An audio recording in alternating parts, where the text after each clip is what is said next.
Okay, welcome to this Urban Tango Nights Tango in a Day recap for our Tango in a Day push here in Machen on the 9th of September 2023, where it is ridiculously hot and it's even warmer outside. So we started off in the first workshop with the ideas of tango posture, so feet in a slight V shape, heels comfortably together, leaning forward and just getting a flex in the knee. My flexibility has improved up to date, my feet are now touching. So, we then talk about the embrace, so open embrace when there's space between us, close embrace when the contact in the chest area. No matter which one you're in, the right hand for the leader comes around the back of the follower and rests around as far as it's comfortable, and if it's coming too far around, drifts up towards the follower's shoulder, or much lower down. Left hand comes to the side with the follower's hand resting on top, and this arm is used to amplify the leader's chest motion. So there's enough tone to keep it in position, but there's no tension in it. And we're not holding on, and so we don't want to carry tension through the fingers and into the shoulders. I'm looking over my follower's right shoulder so I can see where I'm going, because tango is a travelling dance. And my follower has her arm around my back as far as it's comfortable. If she was shorter, the arm would come further down, but it would still be around my back. And her hands resting on top. And what we usually suggest is the follower inclines the head slightly towards the leader's chest, but keeps their eyes open. We start off with the balanceo by rocking away from one foot to the other. And then wherever my chest goes, where that follower's free legs going to go. So if my chest goes forward, the chest goes, foot goes that way, the chest goes to the side, goes to the side. Which means that if I move my chest forward, she starts going backwards, so I can step into that space and we can walk around the room. As tango travels in anti-clockwise, wander around the floor. We can change the size of our steps, so we can use bigger steps by putting more drive, smaller steps, we can slow things down, take things back up to a normal speed. We don't normally recommend double speed, instead we recommend doing rock steps, transferring the way forward and back, and we can also do side steps as well. We can also go into the outside system of walking, covered in workshop 1, where I step to the left, twist my chest towards my follower, so we want to have our chests always facing each other in tango, and then walking outside. When I want to come back into the line, I can step with my left, do a side step, or continue to walk. Finally, for workshop 1, we did a Lestrada shoe shine by stepping to the side, sinking down in the follower in this position. The follower shouldn't be rushing to snap their feet together anyway, always being lazy with that back leg. So I put my right leg in, and as I bring my chest up, her foot comes in, makes contact, and we've got a shoe shine. So she is shining the inside of her shoe, keeping her knee on the outside of the leader's leg, and pulling her leg up, come out. In workshop 2, we looked at the forward pivot, and in particular forward ochos. So, from a side step to the left, if I twist my chest to the left and lean back very slightly, I open up the space, my chest is over here, so my follower's foot is going to try and come round. She's arching her foot around, which feels a torsion in the foot. She's trying to keep her chest with me, which means that she's built a torsion in her back. So when she releases that back leg, she brings her feet together and she pivots. And she can wait there, ready for the next leap. Where if I take my chest to the right, same thing happens, she's arching that foot around, keeping her chest with me, using the tension to pivot.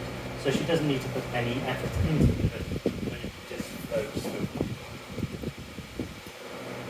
If I start taking side steps when she goes, we can make these steps bigger if she has to come with me, or I can make them smaller. And I can also change the speed.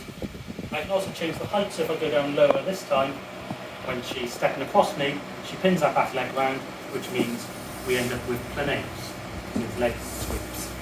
What we can also do with this is take her backwards if we're going around in this direction, and this is a planeo, or if she's coming around on that side, it's a forward walk around, so you've got planeos in both directions. What we can also do is if she has gone down, I can move my right leg in, lock her, and this causes a parada, which again she's not opposite to shoe shine, but also to pique where she taps. If I lead this into a passada now, the leg coming over, she comes back into the ochos. And what we also did in this workshop was work on decorations. So the follower can cross in front, go into bigger taps behind, or Cadenas Planeo, but she's always been smooth and she's not pulling the off parts. Workshop 3, we took this into back-up pivots now, so from our forward Ochos, we can pause at any point. We're pausing in the pivot. I can pivot her backwards and then lead her into back Ochos. So this is the opposite of a forward Ocho. What we find is we have to move our feet as a leader, and they tend to travel along the line of dance. What we can also do with our back pivots was take her to the side, pivot her, and then bring her back. And because she's got free leg movement, as she feels that kick back, her leg comes up under the arm of the embrace to keep it safe.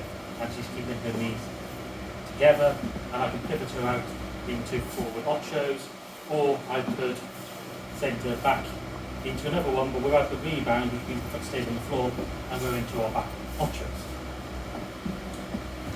From here, we also looked at getting some Ganchos. So if I put in this back Planeo, I can use that time to put in a parade here. Then shoe shine options here. If I lead her over that passada, leave my foot in and twist my chest back to the right, her foot is going to follow where my chest goes. It's blocked by my leg, which means it hooks around. She's not trampling on, she's only hooking at the last moment, and I can up to the ball of foot and soften my knee to give her a fist hold. This is why you should never do a Gancho randomly on the leader, because you might kick him in his knee if he uses his other leg. Now, finally, the last workshop, which we were going to normally do Malonga in, it's too hot, so we ended up doing some external Cadenas and Volcadas. Starting off, we got into our back Ochos, which I did for the workshop sake we did from the forward Ocho and pivoted in the back. So instead of now doing a side step here, what we did was step with our left foot around the follower. So she's gone back to the left, and I'm stepping into that space on the dark side of the embrace. Because I've got this torsion built up for me, my next step is naturally a side step. And what we tend to do is find we step into the follower's leg, which knocks it up into a Planeo. So this one's leg. All the previous ones have been decorations. As a leader, I can take my left foot behind my right, and I'm now pivoting away from my follower. So she's going to come around me. So she's going to use that Ocho technique, step around, and then she finds the next step is going to be a side step.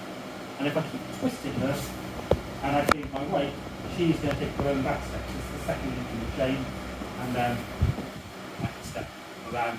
And we continue this back along the room and get nice and distant.